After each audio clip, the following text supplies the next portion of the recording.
Good evening. It's such a beautiful Friday. I must say we are blessed to start our lessons in the year 2023 on a Friday. For those who are new here, allow me to welcome you to this YouTube channel where we discuss nutrition basics. And my name is Phyllis Waruguru.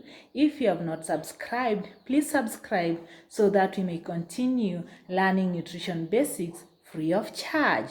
So in our today's lesson, I want us to have a look at the weaning foods. What is the feeding recommendation based on age? We all know that you're supposed to practice exclusive breastfeeding for the first 6 months of life. And when we talk of exclusive breastfeeding, we mean breast milk and breast milk only. So you're supposed to practice exclusive breastfeeding for the first 6 months of life. But after the 6th month, what next? You're supposed to start feeding your baby. You're supposed to give complementary food or you wean your baby. So I want us to have a look at what is the feeding recommendation based on the various age or stage of life, that is starting 6 months all the way to 24 months, since you're supposed to continue with the breastfeeding up to the age of 2 years.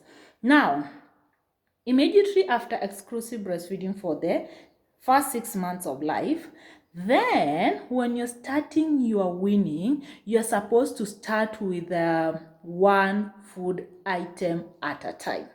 Why do we recommend you give one food item at a time?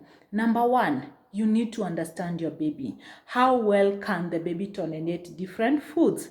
Could the baby be allergic to specific food? So you're supposed to give one food item at a time. And normally we start by giving porridge. So we recommend you give porridge of one cereal at a time. If it is Wimby, if it is sorghum, give it on its own. And if you want to change, you change and give another food item on its own until you are able to tell this baby can take this food or can take this food without any side effects. However, even after understanding that the baby can take these types of food, at least you should not have more than 2 or 3 food items. Why? Because you have what we call a nutrient-nutrient interaction. So you need to ensure that the baby is able to absorb maximum nutrients from the porridge.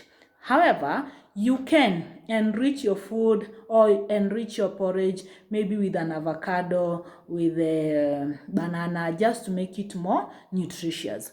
But to discuss the recommended amounts, at 6 months, you're supposed to give your baby 2 meals per day and continue breastfeeding on demand.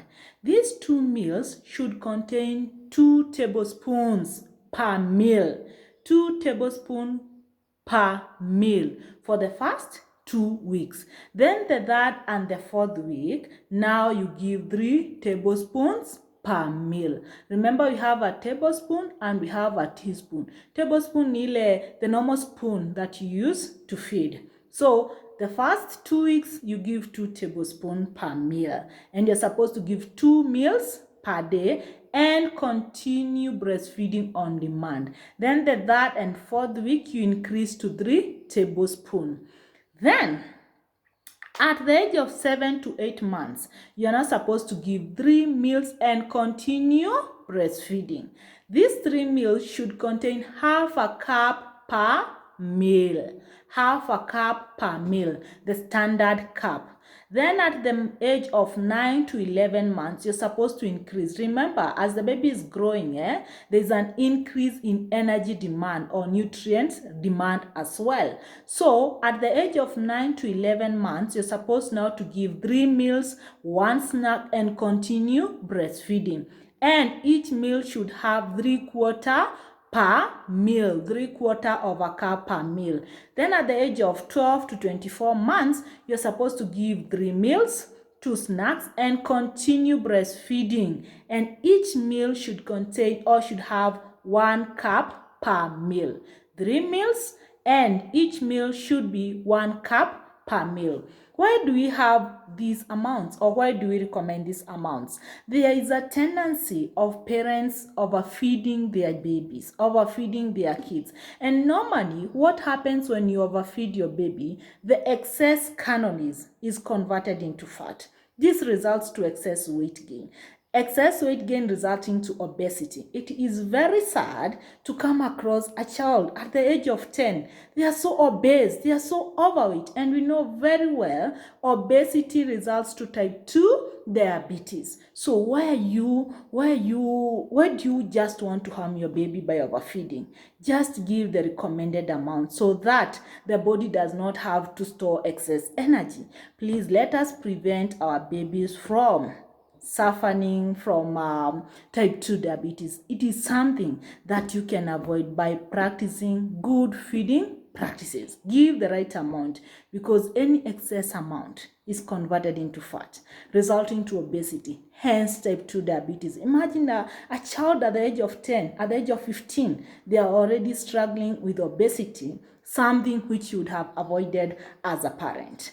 Anyway, now you know, please give your child the recommended amount of food and ensure that, especially the first 1 month of weaning, give one food item at a time so that you may understand how the child's body is responding to different foods. Now you know. I have been your tutor, Phyllis Aruguru, a nutritionist, and please, if you have not yet subscribed to this YouTube channel, show some love by hitting the subscription button. Kwaheri. Bye bye.